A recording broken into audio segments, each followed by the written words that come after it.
Welcome to the Unlocking with Ermi podcast. I'm Ermi, your host and guide into the world of spirit, intuition, and soulful insights.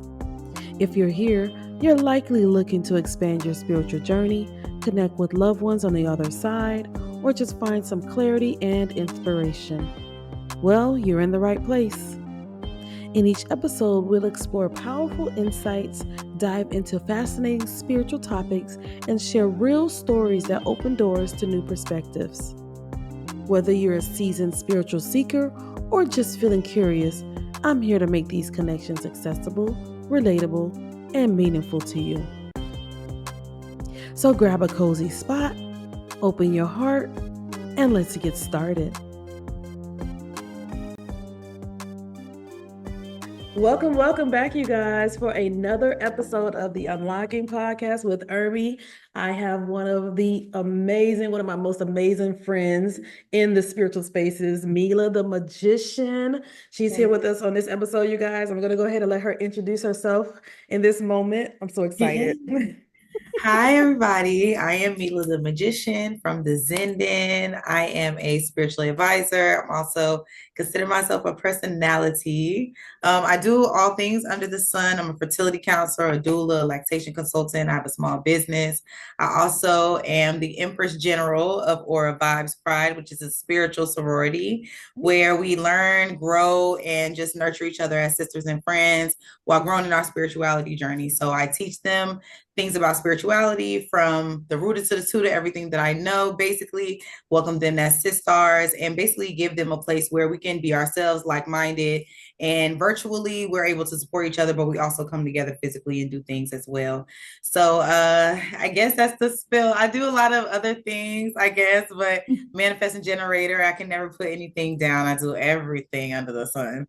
But those are the main things that I'm doing right now. Oh my God. I'm a mom of 2, a godmother of 7, and and a grand godmother of 3. So it is very exciting. My life is very much so hectic. I have been on TV talking about ancestry. I do Streets 94 Takeover. I'm their spiritual advisor for Atlanta and all of the syndicated areas and everything like that.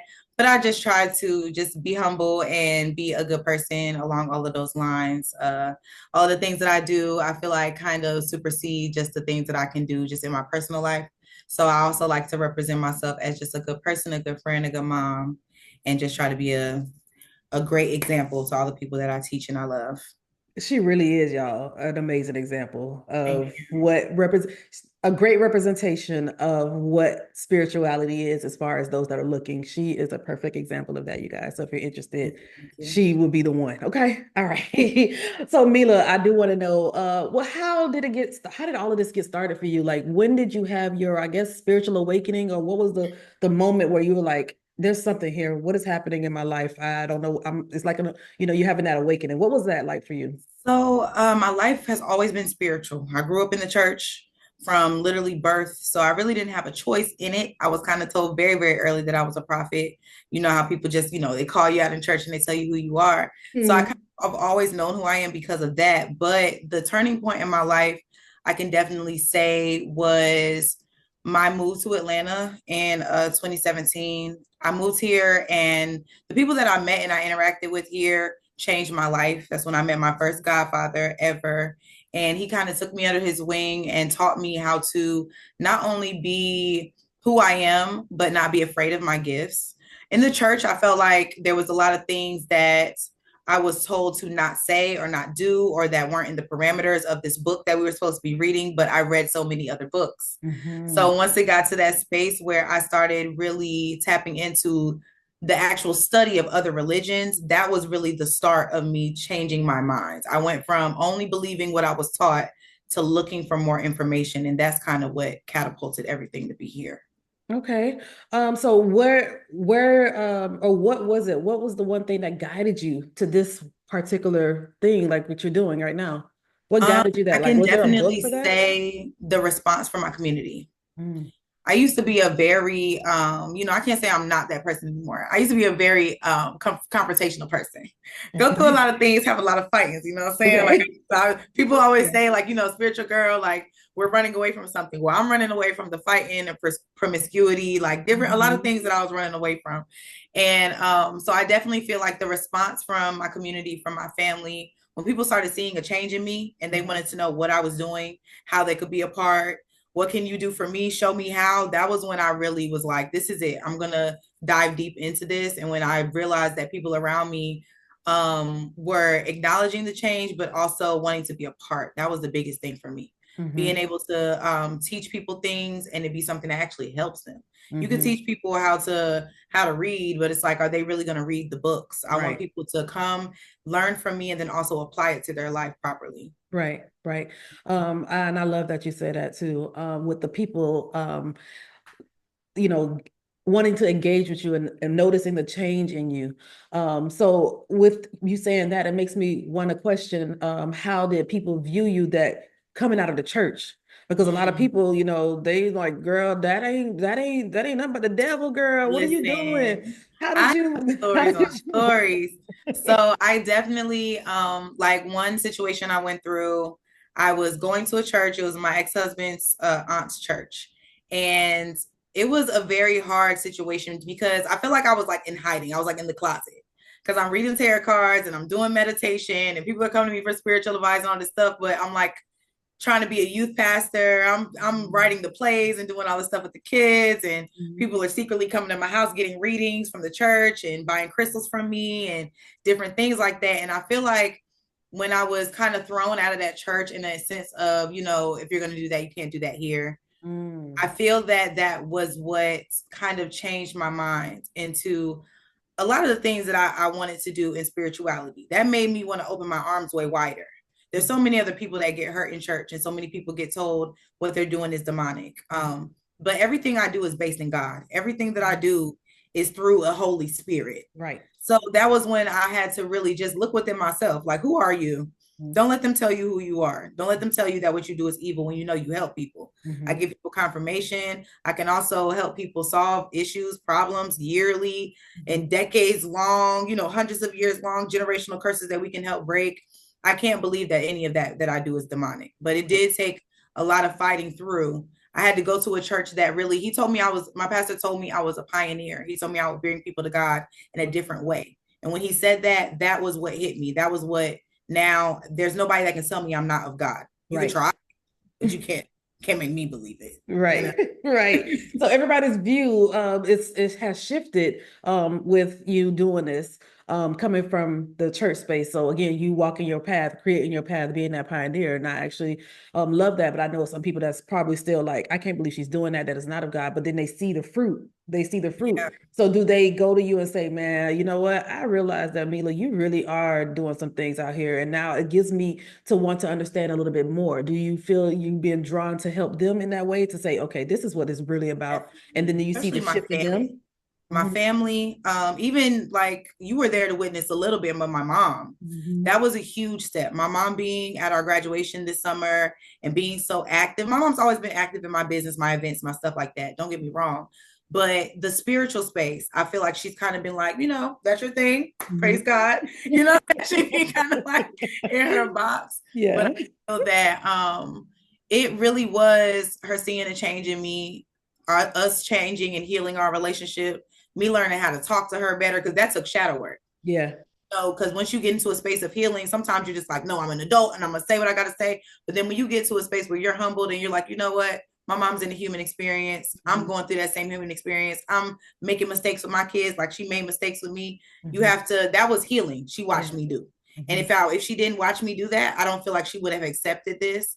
I feel like throughout that weekend, she watched me. She came to the temple. She watched us pray, do all say. She Mhm. talked to my Babalao. She got to understand. She wanted to understand, where other times she's like, Now Mhm. she's reading. She wants to know. She finds more information. She Mhm. believes in what I have going on. She lets it be my thing, Yeah. but she is not.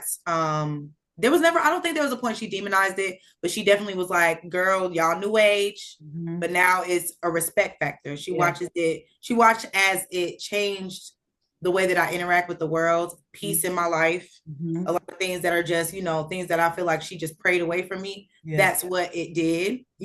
She prayed it away, and it was religion and what I'm doing now that chased those things away. So you can't deny it. Right. Prayers are answered too. So here we are. Right. And I feel like too, because when I did meet her, family, I don't really care about the other people. Yeah, exactly. That was the biggest chunk. Yeah, because when I did meet her, I was like, I feel like there's still a lot of shifting happening with her too, and accepting it, and it's shifting her mindset as well, Mila. Like you think it's just, the people that's around, like it's changing her too. It's changing her mindset too. So you just keep doing it, friend, because it's working. It's working. It's working. It's drawing people, and your aura pulls people close.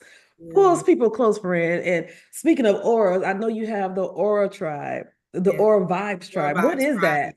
So Aura Vibes Pride, it is a spiritual sorority. So we basically are a sisterhood. Like if you think about Delta Sigma Theta, or you think about another one, where we come together and we're trying to, they start out going through a course of mine. So they learn spirituality, like I said, from the root to the tutor. So we start from shadow work. We go into the regular stuff like the crystals and the chakras, but of course, in a deeper way, supreme mathematics, all of the things that I've done through my life to learn spirituality, I pretty much give them the key points that I want them to take and apply to their life.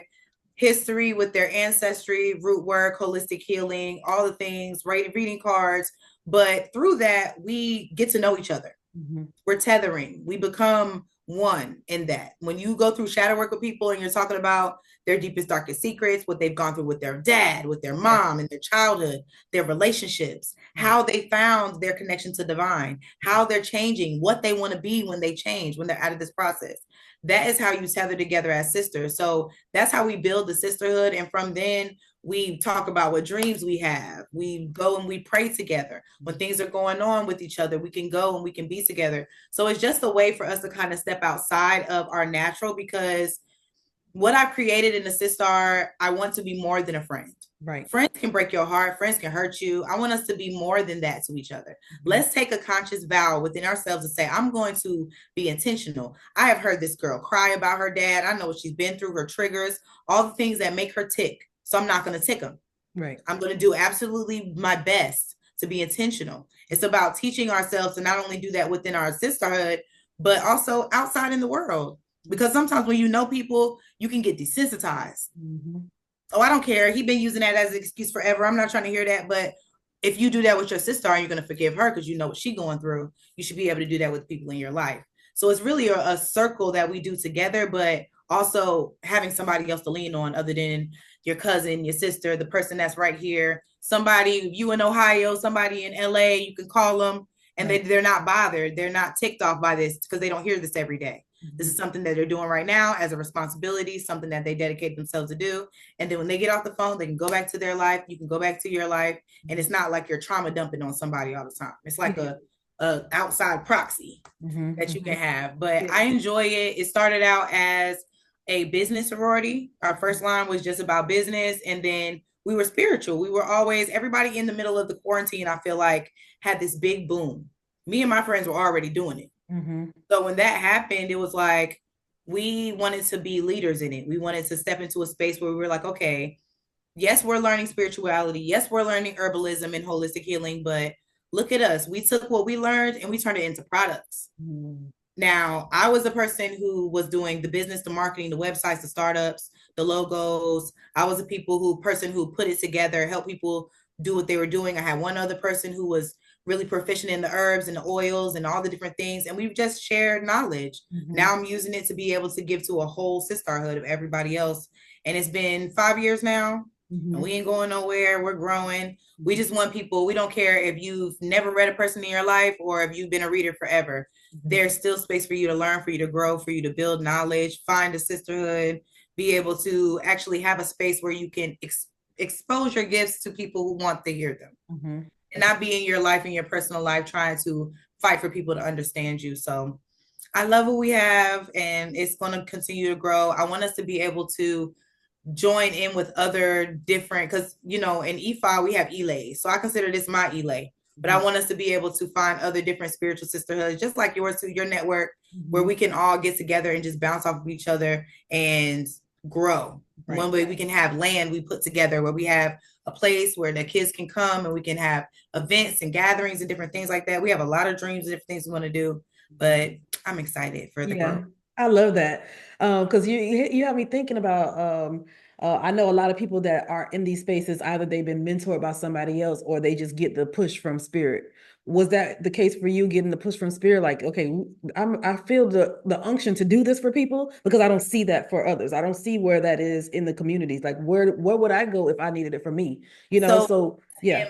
no, so I had a godfather who brought me into a situation. It didn't end up being as positive as I started out it being, but I still respect him as like my godfather. But it definitely taught me the bad. I saw what could be bad about a spiritual family, right? And I didn't want to, I didn't want anything that I was a part of to be remotely anywhere close to that.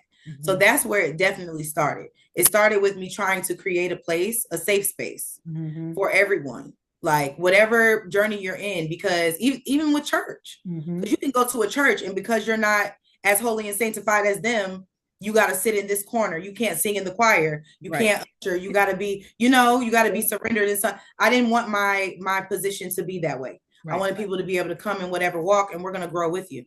Right. And when you come in, I'm not sitting above. Once you graduate, you're my sister. We equal. You know everything I know. Right. Every cycle is different. I add more information. They can come in and touch in and get new information. So we're growing together. I don't want anybody to feel like I'm above them. That's also something I feel like is a flaw. I don't like feeling higher or above. I show them that I'm human a lot. Right. You're here. You can come to my house. We not, y'all came to my house. You know what I mean? So when it comes to those different type of things, I like to be human in that respect. I like to let people know things that might be hard for me. When they're good for me, it's good. When it's bad, it's bad. I don't need to hide those things. Right. To the type of things that I needed my sisterhood to have. Right. Because I grew up in churches where everybody else is struggling. The pastor has a Range Rover. Right. I grew up in those situations where, the pastor's getting evicted and nobody knows other than the family that's actually helping them move. There could be different situations where I do not want to be put on a pedestal. I'm not God. I am just Mila. Yeah, hello. You sound like me, Mila. I'm like, y'all, I'm not y'all God. I could be a guide. I'm a guide. I'm guiding y'all, but I'm not, no, please don't put me. Mama or something. Right. But I cannot, my God, pray to the right person, because me, I got it all figured out some days. Hello. Exactly. I still pray. I don't want anybody to feel like I am just scotch-free in this learning journey.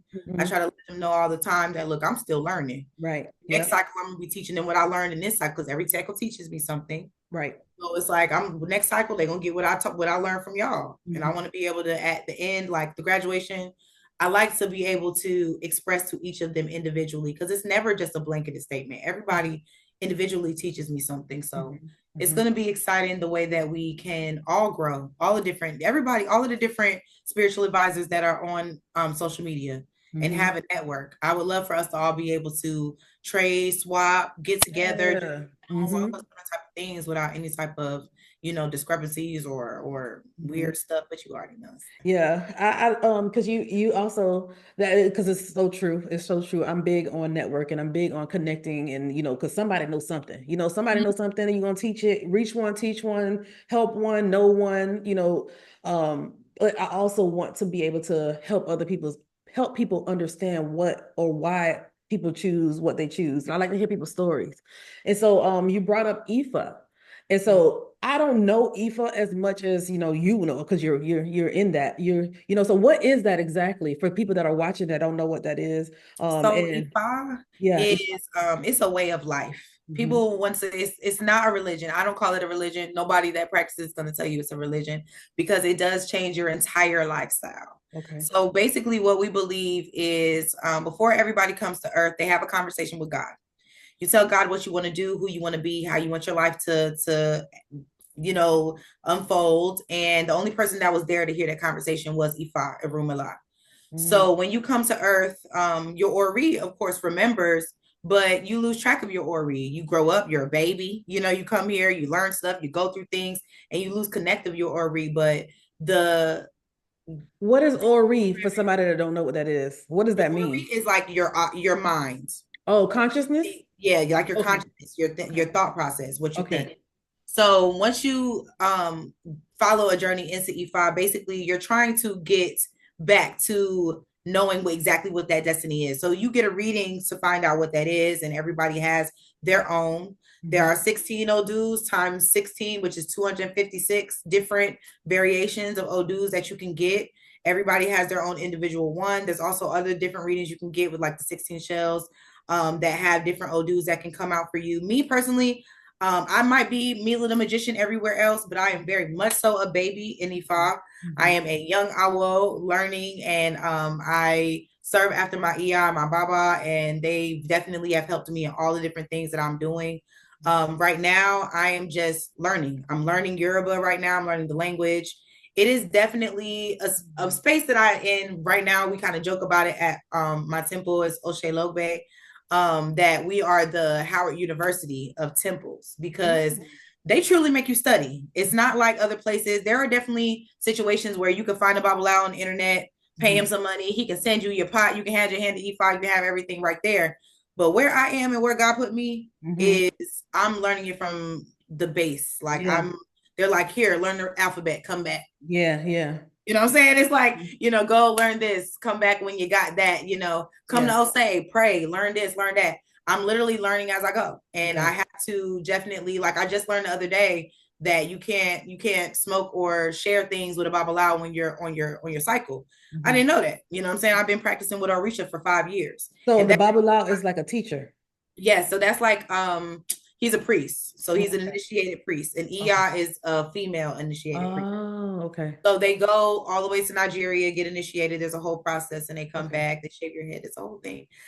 Me, I'm like I said, I'm a young Awo. Yeah. Like they looking at me like, yeah, next year you going. I'm like, it's a scary thing. I just want my life together. The more that I learn about Ifa, I've learned that number one, it's about good character. A lot of people look into it and they're like, oh, they think about the sacrificing chickens and the goats. That's what they fixate on. But if you really fixate on the fact that it is a way of life, they're trying to fix your character. My first reading I ever got told me that my taboos are getting angry, holding grudges, being around volatile people. Okay. I cannot do volatile things. Can't argue with people. I can't get angry with a person who literally tell everybody about themselves. Right. All the time. Angry when this mouth is lethal. As a psychic, as a medium, like this it pops. I feel like it changed who I am. I was already practicing color magic and I was in white already, but this is now my taboo. I cannot have colored clothing touch my body. I have to be as pure as possible. It reminds me to remain pure, to be calm. When I'm in white, people treat me different. They're like, hold on, goddess, let me get that door. Oh no, don't touch that. You're gonna get dirty. They apologize when something gets on me. I know this in how I live my life. Not being able to respect it for me because I'm a Virgo. Yeah, I know. So, it's a part of my nature. Right. But it is definitely a way that I was able to make sense of my life. Ifa told me that I would be an elevated person, that I was going to be great, that my Ori would make me wealthy, that my Ori would make my partners wealthy. So when I look at my life and I'm like, okay, so that's why men get with me and they soar. And then when they break up with me because they think they don't need me no more, they plummet. Or even with me, like I have a million ideas. And all of them can make me wealthy, but I'm a manifesting generator, like do a little this, little that, little this, little that. My Odu tells me to focus. I need to focus. My Odu tells me to look for a purpose in things and not the money in things. And that's when I have dry spells, is because I'm chasing the bag instead of chasing how many people I can help. So it truthfully is changing my character. So it's not about, the sacrifices or the this and that or the Orisha. The Orishas are definitely a piece of it, which people misunderstand the fact that we worship different gods. It's still God, Oludumare. That's the Yoruba word for God. And then you have your Ori, you have your ancestors, and then you have your Orisha. You cannot honor your Orisha without honoring your ancestors. You can't honor your ancestors without honoring your Ori. You have to honor who you are. That inner thought, what you hear in your mind, what your mind tells you to do, that's going to be first and foremost. Before you divine with the Orisha, before you ask Ifa, you're sitting there, you're trying to figure out, what do I feel? What is Ori telling me? That's the first thing above all. And I feel like that's what changed my life. They taught me how to trust in myself above all things. You Yeah. can go and you can get a yes and a no. We have these cards and it's like, yeah, I mean, if you decide you can do, I go to Ifa and it's like, yes or no. Yeah. Yeah. Should I do it? Should I not do it? If I Yeah. want to do it still, can I make an offering? Can I do something for you? Mm-hmm. And then we can do it. You know, there's definitely different plethoras, different things. But like I said, I'm just learning. So if Yeah. anybody's watching this and I say anything wrong, I do anything wrong, Good just learning, y'all. and we're gonna keep it moving. Like I said, I'm a young Awo. I'm learning right now. Like I said, proficient in all the other spiritual things. I've studied Islam. I've been 5%er. I've done Buddhism. I've done, all of the different things. Hindu. I've studied everything, but this is now something that I feel like is true to me, Yeah. true to my ancestral way. This is as far back as we can go, Right. religion wise, in my line, and I appreciate what it has done and changed me in my life. I just don't. I don't accept anything of misery. I don't allow people to wish bad on me because I know I'm covered. When you Right. do Ebo, you don't got to worry about all that, all the hoodoo and the different candles and the different ins and outs. That's another one of my taboos. I'm not allowed to do juju on people. And if you watching this and you know me, you know I'm that juju lady. I'm that. She is her. All right. But I can't do it anymore. I can teach other people how. Yeah. I can't do anything other than right hand work. I can't do any left hand work. That was very new for me. Yeah. It's because of my power. It's because of what I can do. Yeah, how powerful you are. Of good character all the time. When you're Right. going, people are paying you to do hexes and curses and all of those different type of things. And I know what I can do. I'm supposed to be purpose driven and helping people. I'm not going to be an elevating being, cursing people and hexing people. I'm going to do it being good, being calm, being cool. Right. When you started your journey with Ifa and you started to be in the purity of it, what did that look like? How does that's a two-part question. Okay. So how long do you have to wear the white or be in the purity form? And then the second part is, what does a day in the life of Mila look like with this now being what she does as far as Ifa? So it started out with being an Orisha practitioner. So that's completely different than practicing Ifa. And people mistake that. When you meet a deity and you fall in love with a deity and you choose to work with a deity, you're just practicing with them. You're not necessarily following away. So there was years that I was just an Orisha practitioner where I didn't know nothing about Ifa. I was just giving offerings to Oshun and giving offerings to Yemeya and working with Ochosi, and I was just doing what I had learned and studied and found in books and different, avenues of what to do. But that was just what that was. And then when I got into Ifa now, definitely I feel like my journey with hoodoo kind of bases my lifestyle a little bit more. But every 4 days I go pray. Every 4 days I go pray. I do Ose Ifa, Ose Oshun. It's today. As soon as we get off this, I'm going to the temple to pray. And that is more so about going, you divine, with asking if you have good things ahead of you within the next 4 days, if you have any warnings of anything for the next few days. So they can tell you have warnings of loss, warnings of sudden death, warnings of money, blessings of money, blessings of a child, blessings of a partner. You can have all different types of things, but it's mainly when you give the offering, you're asking for a blessing that you pray into the OB. So I can ask for something simple. I can say, hey, I want to make sure I can make my rent. Okay, I got it all put together. I could be saying, hey, I want to evade law enforcement. I want protection over my kids, protection over my money. Whatever it is that you're asking for, you put into the OB, you're going to divine with it. You'll get a message. So you'll get either a Lafayette, which is like yes. Obion, that's yes. If you get Iwa, that could be no. Okanran, that could be like there's a blockage. So you work that through. And then the Ia or the Babalao can tell you as they walk you through the Ose, how we can either do offering or something that you can do to be able to alleviate you of whatever the danger is in the way, or you go along your way knowing that you have blessings on the way. But I try to do it with just, I'm used to caring for my ancestors on a weekly schedule. And I'm used to going to church every Sunday, and I'm used to going to Bible study every week. So for me, it keeps that regular consistency for me. Another thing that I do, I have Oshun in my home. I got a statue fed to have her close because she's also the deity for ABP. So I do work with Oshun most closely. And so she's in my home. So I do every single morning, I greet Oshun just like I greet my ancestors. I make sure that throughout the day I speak just in general of gratefulness to the Orisha, whether it's Ifa Orisha, whether it's Asheo, whether I'm just, in general space of just knowing like and being conscious of thank you to all the energies that are aiding me along my way. Because it's the little things that I notice in my prayers. It could be the little things. But my journey with Ifa, I feel like it changed a lot of my lifestyle as far as intentionality with my time. Because you have to make time for the Orisha. Yeah.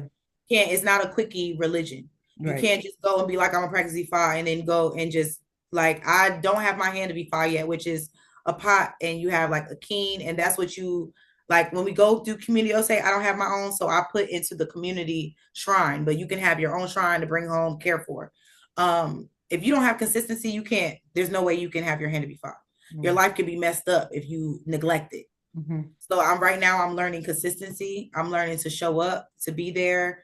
Ifa is best learned at the feet of a Babalao is what they say. So that's what I'm doing right now. I'm just serving after my Iya, whatever they need. Like today, they're doing work at the temple. I'm like, okay, we're breaking down a ram today. That's scary, but I'm going to be there because I have to learn.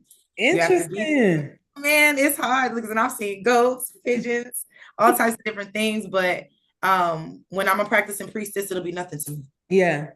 I'm there to learn. Yeah. And that's what it takes. It takes the actual learning. And I'm truthfully just like my human design, my lifestyle, my life theme is the establisher of knowledge and truth. Like I'm just a studier. I like to know. I like information. I like to have it. I like to be able to be that person with a random fact or, in the airport, you have a conversation, you just know the thing. But you never know who you're going to talk to. You never know what it can do for you.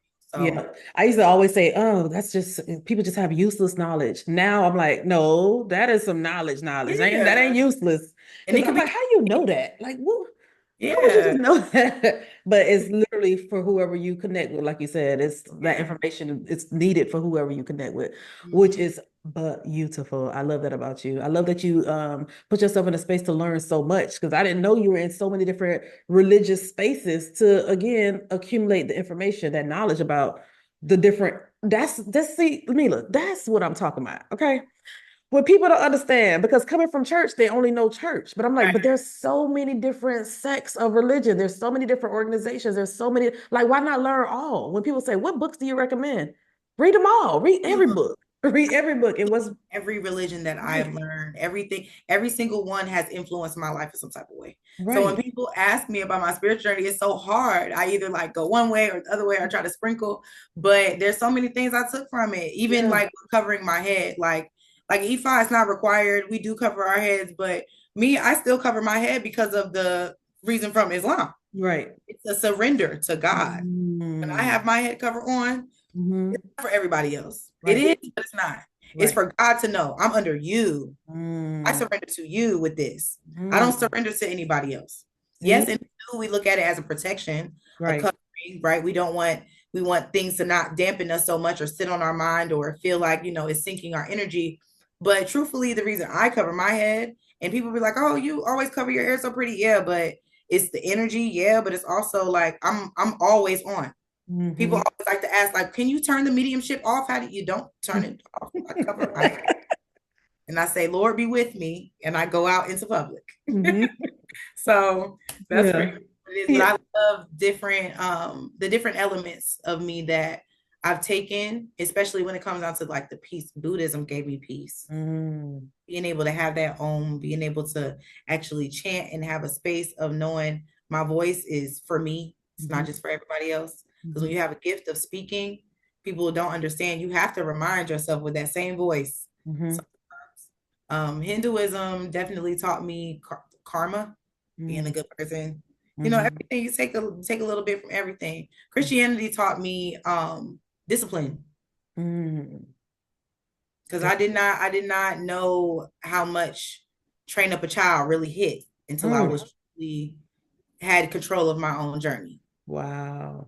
I was definitely taught that if you do not do it a certain way, you're gonna burn. Yeah. So that's like right here. So now when people are like, how do you go to El Say every 4 days? How do you? I'm like, cuz in my mind, I might burn. Yeah. Leave it E5, but it's still like I still have that fear that it taught me that like, you got to show up. And I need this, and what do I need to do, and serve in the church, and like that. It's the discipline. So you take something, take a little bit. Yeah. And then grow with, yeah, I love that. But I know also too, with the white, because you know who I used to always see wear white all the time? I used to see Lisa Ray wear white all the time. And I didn't understand that. That's somebody that I get it from. So it's so funny when we talk about the white. So color magic is a thing that I've been practicing since 2019. I started with blue. I was all blue. And blue brought me a lot of conversations. I did a lot of talking. I was doing my live on Facebook, and I would go live like almost every day, and we would talk. And then I went into yellow, and yellow was very inviting. I did a lot of events, vending events, being outside doing things. People like, oh, I love the yellow. I just had to come over here because you were wearing yellow. You just look so inviting. Yeah. And then I went through the worst thing of my life, because when you invite people in your life, sometimes you get the wrong people. And I went through a dark night of the soul, put my ass in black for like a year and a half.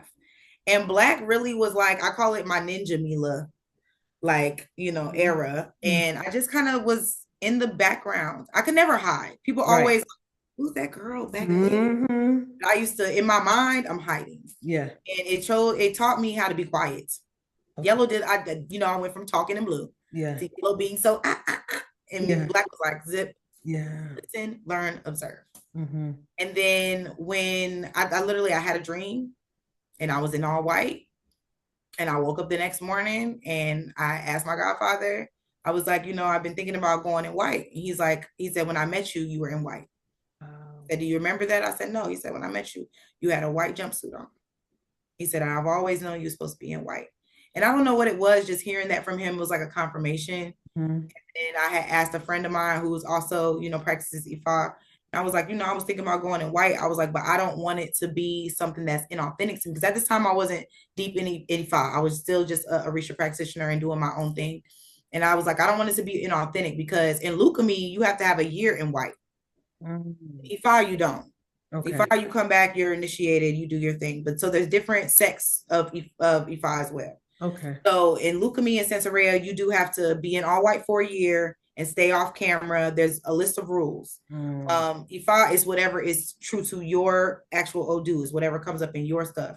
So for me, I went into it. I didn't want people to think I was in my year white. I didn't want people to think I was perpetrating. We go live, people getting your comments. Well, who are you? Who's your head? Who's your crown? What are you doing? Right.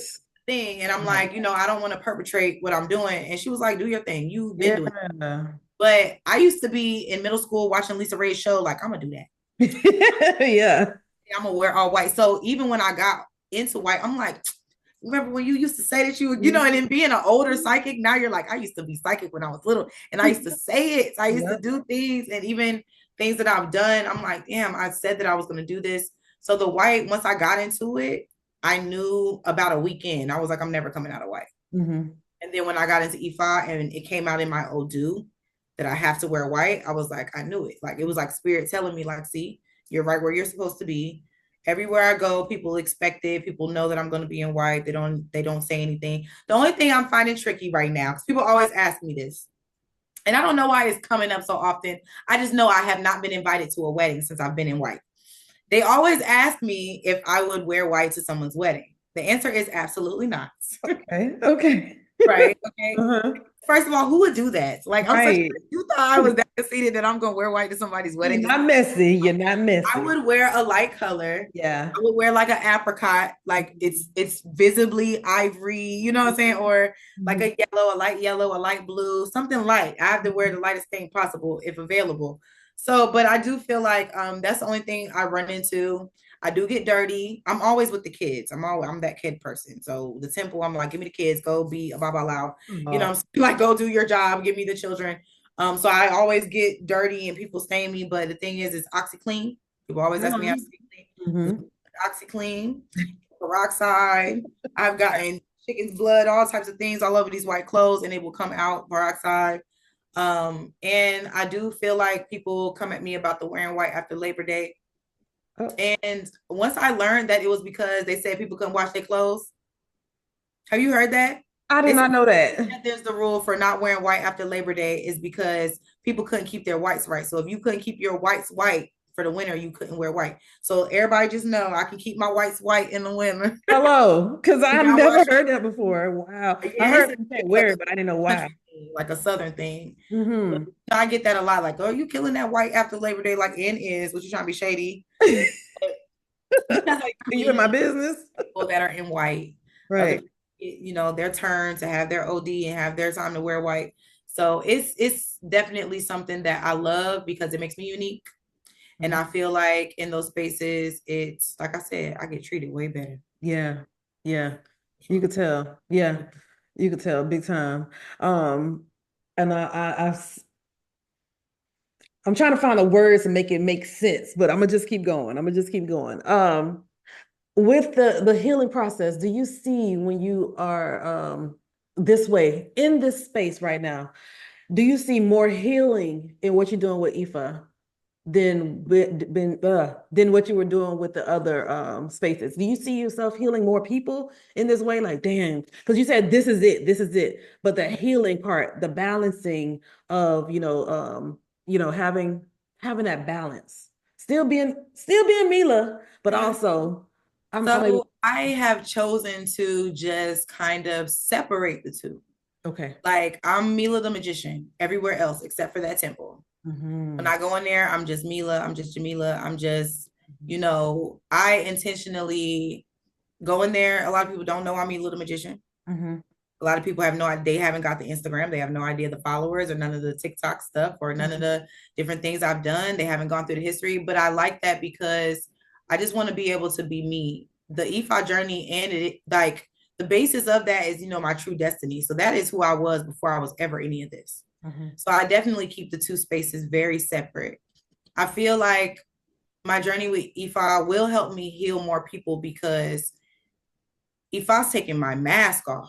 A lot of the times you can hide it. You can be strong. You could I took my hiatus. People were like, what is wrong? Like, are you okay? I'm like, I am fine. I need to heal.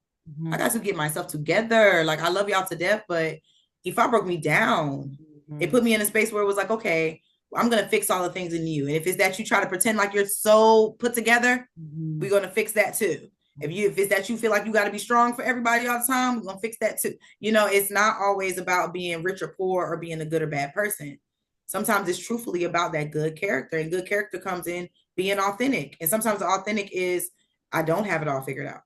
I don't have it all together. I am 32. You know what I'm saying? I'm just getting over this bridge. I'm not, I am an old soul inside. I am my great grandmother inside, but everything else, it's like I'm still living and breathing. But I do feel like I'm going to heal more people once I get initiated. I feel like it'll open up a lot. I feel like people have been screaming and yelling for me to do Orisha for years, since the very beginning. Before I was ever even practicing Orisha, people were like, oh, are you initiated? And I'm like, no, what makes you think that? I didn't know anything. So when I learned, I knew that this was something I was going to settle in. But I do feel like I'm going to help more people. I feel like it's going to be something, especially with ancestry. People think ancestry and only go grandma, great grandma, and stop. Yeah. Ifa gives us the opportunity to reach back before we cross the water and touch what we used to touch. And that's what I want to be able to do as I grow Ifa, be able to grant people the access to the ancestry before all that stuff. Because I realized I've been channeling that far back, but I didn't have the verbiage. Now I'm learning the verbiage to be able to say and the things to do and the actual mannerisms to tell somebody like, no, we're 8 generations back. Sacrificing a goat right now. This is not, this ain't no Bible. I'm sorry. They want you to do more. And I appreciate that space too, being able to, because sometimes the generational curses they further than just the 20s and the 50s. Right. No, I agree 100%. I agree 100%. I do want to ask you, if you were to go back and meet your 21-year-old Jamila, what would you tell her? What would you tell her? Not what would she ask you, what would you tell her? What would you think be significant for her? Jamila. So 21-year-old Jamila, she had a 1-year-old. And she was at a crossroads of trying to figure out where she wanted to work out a family or if she wanted to go out on her own. I think if I was to go back and talk to her, I would tell her to always choose herself. I would tell her to not be afraid of taking her journey alone. Because if 21-year-old Jamila would have latched on to what she learned instead of being afraid of it because of Christianity, I feel like I'll be further in my life now. Mm-hmm. I feel like I would have been way initiated way before now. Mm-hmm. And they tell me I should have been initiated, but I do believe that. I believe everybody's life choices change your trajectory. Mm-hmm. But I also would tell 21-year-old Jamila to find value in herself outside of her community, within herself. Mm-hmm. I feel like a lot of the times we look for the value in what we can do for others. Right. That's something that I battle with a lot. Yeah. If I would have got that at 21, I would have had a lot less heartbreak. Okay. Yeah, I can definitely agree with that. As far as I can agree with that. A lot of things because we naturally nurture. And then you're Virgo, so Virgos are naturally servers and servants, and they want to help everybody. That's in you. You can't help that. So I get that. But would your 21-year-old self believe you? I think so. I definitely Was she listening? In the future. Girl, you know what I'm saying? I always felt like, I foresaw things. Mm-hmm. People used to tell me before I ever was psychic, I was in high school and they'd be like, Jamila be knowing. You go ask her, she gonna tell you what's going. And people used to make it a joke, but once I got grown, like now, and I had a really emotional conversation with my friend from high school, and he was like, you've always been this. It's like, don't doubt this. You've always been this person. He's like, sometimes you'll see your friend go get social media famous and do whatever. You're like, they pretending. He's like, you've always been this. Yeah. So just be yourself. And I appreciate that fact of just knowing, like, if I would have just stepped into it, I'd probably be way further now. But yeah, I think. So now I want to ask you, if your 2050 self come to you, Jamila from the year 2050, in 25 more years, friend, she come to you, she show up and she says, or she have a conversation with you. What would you want to ask her? What would you want to ask her? Years old. I would want to ask her if she really stopped accepting godchildren. I think I would want to know how many godchildren I would have by then. Because I said I was stopping at the 7 I got. But the questions I would have for 50-year-old me, I would want to know if it was all worth it. I think that would be it for me. Like looking at the general scope of all of it, like was all the things, because, everybody always says, like, I went through it so that I can help people. I would want to know, was it all worth it? Because there's a lot of tears that I'll cry, things that I'm like, why am I going through this? Or why am I learning this lesson? Nobody likes to have the trials and tribulations, but that's what I want to know. Like, was it all worth it? And I would hope that she would say, yeah. I would hope that she would say that, it was all worth it, everything, that you didn't even, like, it was a hump in the road, girl. That's back then. Oh, yeah. What's the most rewarding thing about what you do now? What's the most rewarding thing? What do people say? Like, girl, listen, Jamila. The most rewarding thing is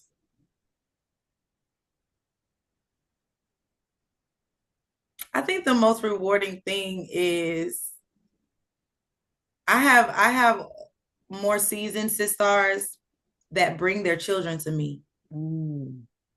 Having people trust me to teach them and bring their adult children to me, that means a lot to me. To have people invite me into their family, whether it's as a godmom, whether it's as a sister, whether it's just, auntie to their kids, that's the growth. I have a really deep thing about the generations, about legacy. And I feel like the next generation, knowing my knowledge and knowing that I was influential in somebody's life, that would mean a lot to me. For my name to go on, for people to accredit what they've learned. I love when people come to me and they're like, if you wouldn't have taught me that, then I wouldn't know. Like, that's what feeds me. Like, knowing that the things that I'm doing and the things that I've done actually help. Right. That's it. Yeah. Right. I know we're getting ready to close because I know we're getting, because I have so many more questions, but I'm like, okay, all right, Ermi, come on now, relax, because I'm excited. But I do want to I wanted to know, hold on, it slipped. Hold on, let me think. What was my question? Actually the most rewarding thing, but I also want to know, for those that are watching, Mhm. what advice would you give somebody that don't know any of this stuff, never seen you before, don't know what this is about? Like, what would you, or just starting their spiritual journey? Like, what would be the best advice you give them? The best advice that I can give somebody starting out their spiritual journey is not to base it on anyone else, Mm, to lead it as an individual. Just because your friends like learning from Ermi doesn't mean that you might not learn from Ermi. right. You know what I'm saying? If just because your friend took my class doesn't mean you'll take my class. Right. A lot of things I feel like people mistake is they try to mirror or reflect what they see. And that was something that I never did. Mhm. And I feel like that did a lot of good for me because even as I grew, like, you know how people talk about that spiritual psychosis, I never went through periods of time with that. I Mhm. was always right still here because there was nothing that I needed to grasp. I always had the grounding. So I would always say, stay grounded. Know that, yes, we are living a spiritual experience, but you are human. Right. Don't get caught up in the matrix, you Mhm. know, because people say that that's the society and that's the real world, but there's a spiritual matrix that you can get caught up into. I would say, yeah, lead your own journey. Do not mirror off of anybody else. Just because they're further along does not mean you have to be there or meet them where they are. Mhm. And do what feels good for you as Mhm. an individual, not what is trendy, not what looks good, not what scrolls on your algorithm. Hello. Feels good. You know, go with your actual guts, your authority, and listen to yourself. If a leader is not good for you and you need to move on, move on. I Mhm. guarantee you, I know Ermi could probably tell you when it's time for you to make your peace, we will release you. A real reader, a real person that, you know, wants the best for you will Right. know when it's time. So just, you know, be intentional about the people that you learn from and always trust yourself. Right, right. Okay, thank you, Mila, so much for this. This was beautiful. I feel like I could just keep digging in and digging in. I was like, I got another question. I had another question. I got another one. It's slipping mind, but I'm bringing it back. But this was so amazing. I know a lot of people will definitely get a lot of benefit from this episode. Where can people find you though, Mila? Where can, go Yes. ahead and give them your handles. So you can follow me on Instagram at Mila the Magician. That's MilaTheMagician. And there's no one, there's no underscore, none of the I's are ones, the L is not a one, nothing. Mila the Magician. I have a verified check. Y'all should find me there.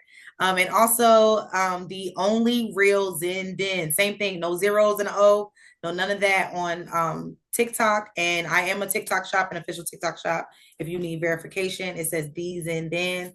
And I do go live from time to time. I'm not on the schedule anymore because I just really, like I said, I'm life is life in. I'm doing my thing. But it is definitely a space where you can reach out to me in the DMs. You can contact me and book readings privately as well. I do a full snatch, which comes with life, love, money, a spirit pull from your ancestors, and also shadow work. And that is a 30-minute session, or you can get an hour session to have extended time to talk or to decipher through different things. And you can book with that privately. You can also get ancestral channels where I can channel up to 4 people in an hour, or you can get full ancestral reports where I talk about your generational curses, all of the different things that you have to work through, offerings put down, how to set up your altar, all of those different things. So you can just book with me. I Book with me. love that. I love that. Y'all hear that? All that. She's offering all of that. I love, love, love, love, love that. Any big thing happening with you, Jamila? Anything you have planned in the next 2025 that people should be aware of? I know you ain't got to tell everybody, but what Yeah, should people expect? people should expect the Zendan YouTube, Okay. doing more long form content. Some Okay. of it is stuff that's already out, but it's just in a more professional space. I've retold a lot of stories.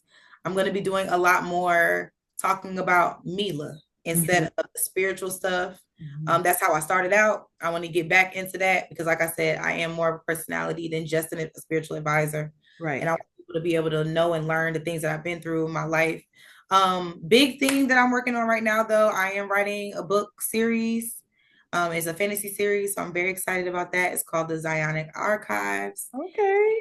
So that's very exciting. So I'm hoping to be able to release at least the first 3 books at once next year. So that's my big thing, 2025. I Is love that. Oh my God, I can't wait to see the journey. I can't wait to see Yes. all of the production. I can't wait to see all of it. I can't wait to see how it all just falls in place for you. I cannot wait to see that. And guys, I hope you guys can't wait to see it too. Please give Mila some love. Y'all follow her, comment, go to her spaces and say, I seen you on the Ermi podcast. And go Yes. love on her, y'all. Go love on her. And I thank you guys for watching this episode. I'll see y'all in the next episode, you guys. I'll see y'all later. Thank you, having me. Mila. You're welcome. Thank you, guys. I'll see you in the next episode. All right. Bye. Thank you for tuning into the Unlocking podcast with Ermi. We hope today's episode left you feeling inspired, empowered, and ready to take on your next step. If something resonated with you, let us know in the comments. We love hearing your insights and takeaways. Your support means the world. If you enjoyed this episode, share it with friends, family, or anyone who could use a dose of inspiration and spiritual growth. Let's spread the magic far and wide. Don't forget to subscribe so you never miss an episode, and let us know what topics you'd love for us to explore next. Your input helps shape the journey of the Unlocking podcast with Ermi. So until next time, keep unlocking your potential.